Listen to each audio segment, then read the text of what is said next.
안녕하세요. 단원상과 박재현 원장입니다.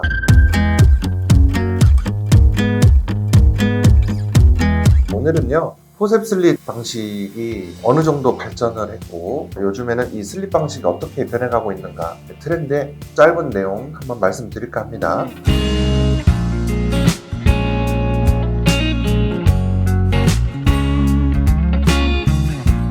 서양에서는요, 처음에는 큰 덩어리에 모낭을 막 30개, 50개씩 이식하는 이런 수술 방법을 예전에는 쓰다가요. 그러니까 그때 수술하신 분들 보면 여기에 막 이렇게 덩어리째 모발이 자라나왔거든요. 그러다가 펀치 사이즈가 이제 점점 작아지면서 지금 현재는 작게는 0.7 직경, 지금 1.0까지 사이즈의 모낭 단위를 세밀하게 심는 수술이 다 보편화되어 있습니다. 모낭 단위로 이식하는 것이. 근데 이 80년대, 90년대는 그렇게 큰 덩어리, 지금 덩어리가 이만하다면 그때 덩어리는 이만했거든요. 그러니까 이거는 어디다가 장착해서 끼울 수가 없었어요. 그래서 칼집을 내놓고 구멍을 파놓고 거기다가 덩어리째 포셉으로 집어넣습니다. 이게 조금 더 작아져서 5개에서 10개, 15개의 모낭이 이식이 되었죠. 여전히 이런 10개 모발이 한꺼번에 이식되니까 덩어리가 컸어요. 그래서 포셉으로 여전히 해왔던 겁니다. 그런데 한 90년대 말부터 2000년 초반에 걸쳐서 모낭 단위 이식이라는 개념이 정립이 되었고요. 94년도에 이제 리머라는 미국의 의사가 Follicular Unit Transplantation, 그래서 모낭 단위 이식이라는 거에 개념을 처음으로 정립해서 논문을 발표했습니다. 그러면서 90년대 후반에서 2000년대 초반부터는 모낭 단위 이식이 아니면 모발 이식으로 취급을 안 해주는 시대가 오게 된 것이죠. 이따만한 덩어리가 이렇게 작아졌다가 90년대 후반에서 2000년대부터는 이렇게 작아졌습니다. 근데 이렇게 큰 덩어리일 때부터 써오던 포셉을 그대로 써온 거죠. 그래서 포셉은 굉장히 오래된 방법입니다. 이제 서양에서 주로 시작돼서 해오던 방법인데요. 한국은 반대로 단일모 이식에서부터 시작을 했기 때문에, 처음부터 이렇게 아주 미세한 단위로 시작을 했기 때문에 모낭 단위로만 이식을 해온 것이죠. 그래서 한국에서는 식목이라는 아주 편리한 기구가 많이 발전했다라고 볼 수 있습니다.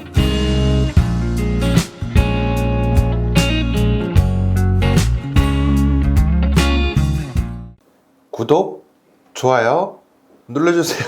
지금은 2019년도이잖아요. 네, 그러니까 2000년 이전에 해왔던 20세기의 수술 방법인 거죠. 오리진은, 포셉은. 이제 그게 지금까지 변화가 없이 쭉 이렇게 왔었는데요. 왜 발전이 없었을까? 저는 그게 예전부터 진짜 문제라고 생각했고 궁금했습니다. 실제로 국제학술대회에 가보면요, 저는 예전에 항상 어떻게 생각했냐면 학회가 반쪽짜리라고 생각을 했어요. 모발 이식은 크게 채취하는 과정이 있고 이식을 하는 과정이 있을 거거든요. 어떻게 보면 채취는 이식하기 위한 재료를 뽑는 거잖아요. 그래서 이식을 어떻게, 어떤 각도로, 어떤 밀도로, 어떤 분포로, 어떻게 예술적으로 이렇게 심는가가 굉장히 중요한 것 같은데, 학회 가면 비절개나 절개로 어떻게 채취할까만 얘기했습니다. 이 이식에 대해서 관심을 갖지 않았어요, 서양의 의사들이. 왜냐?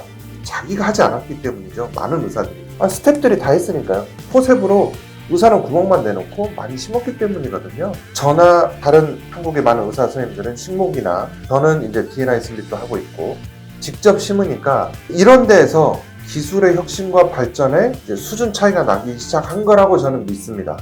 무슨 말이냐면, 내가 어떤 거를 쓸 때 불편함을 겪어야만 이거를 개선시킬 필요성을 내가 느끼게 되고, 그러다 보면 아이디어를 자꾸 떠올리고 궁리를 하다 보면 이거를 개선시키고 혁신시킬 방법을 찾아내게 되는 게, 이게 인간이 그렇게 되어 있잖아요. 근데 저렴한 인건비에 스텝이 다 이식을 해주는 방식에서는 의사들이 저기도 그렇게 하고 여기도 이렇게 하니까 나도 굳이 이거를 혁신시킬 필요성을 느끼지 못했기 때문에 저는 기술의 진보가 굉장히 더뎠다라고 생각합니다. 그래서 90년대부터 해오던 20세기 수술 방법이 최근까지도 이루어졌다라고 저는 생각해요. 물론 이게 오래된 방법이라고 해서 나쁘다라는 뜻은 아닙니다.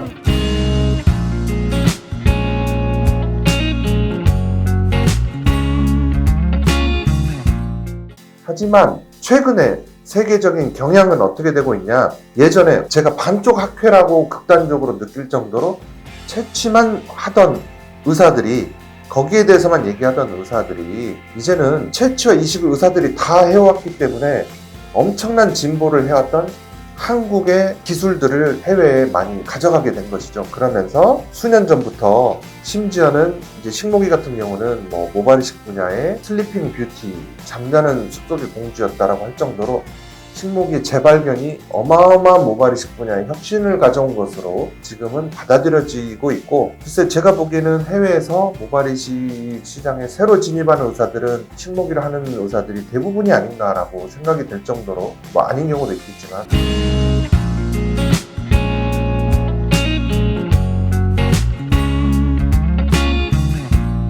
그러면 포셉이 이렇게 90년대부터 기술의 발전이 더디게 이렇게 쭉 올 때 식모기를 비롯한 다른 D&I 슬릿이나 이쪽은 어떻게 발전해 왔느냐. 어마어마한 개선, 기술적인 발전이 있었거든요.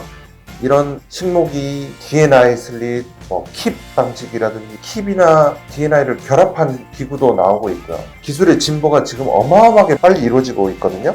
가령 그런 쪽에서는 이제 식모기에서 변형 발전한 D&I가 대표적인 어떤 발전 방식일 거고, 바늘의 날카로운 정설, 이런 연마라든지 어떤 그런 가공이 굉장히 뛰어나게 발전을 했고요. 또 식모기에서는 혹은 D&I에서 모낭을 이렇게 끼울 때 쓰는 채널 폭이 있어요. 그런 채널의 사이즈가 넓은 것과 좁은 것, 와이드 채널, 네로우 채널 이렇게 나눠지기도 하고, 골프로 따지면 골프채가 굉장히 좋아지면서 또 선수들의 기술도 발전하면서 굉장히 스코어가 좋아지는 것과 마찬가지로 장비도 좋아지고 이를 사용하는 의사들의 노하우들도 워낙에 집적이 되면서 식모기나 D&I나 킵 방식의 슬릿이나 이런 거에서도 굉장히 많이 발전을 해왔습니다. 반면에 포셉 방식에서는 그런 변화가 굉장히 더디게 해온 거고, 저는 그 원인을 의사가 직접 하지 않아서 그런 불편함을, 굉장히 비효율적이고 불편한 방식인데도 그런 거를 체감하지 못하니까 그런 노력들이 덜 해온 것이 아닌가. 이거는 마치 아직도 말을 타고 다니는 거랑 똑같습니다. 지금은 전기차가 나오는 시대고 마하의 속도로 전투기가 날아다니는 시대거든요. 이제 그런 원인들에 의해서 기술 격차가 상당히 나가지고요. 지금은 포셉을 쓰던 의사들이 D&I나 킵을 이용한 방식이라든지 식모기 방식으로 넘어오는 경향이 전 세계적으로 러시가 이루어지고 있는 것으로 보입니다. 저는 지난 15년 이상 모발이식 수술을 해오면서요, 또 이 성형외과 전문의로서 제 소신 중에 하나는 어제의 수술과 오늘의 수술, 오늘의 수술과 내일의 수술은 같아서는 안 된다는 겁니다. 언제나 발전해야 됩니다. 끊임없이 연구하고 공부하고 발전해야 돼요. 그런데 내가 하지 않으면 그런 필요성을 절감할 수가 없습니다. 그래서 기술의 혁신과 발전은 지금은 필연입니다. 과학이고요. 그거는 필연적으로 결과의 차이로 나타난다는 것을 말씀드리고 싶습니다. 여성 헤어라인 교정을 하고 싶을 때 절개, 비절개, 또 비절개에서는 부분 삭발할까, 무삭발할까, 이제 이거는 채취 방법에 관한 얘기거든요. 이런 채취 방법의 선택에 대해서 문의하시는 분들이 굉장히 많습니다.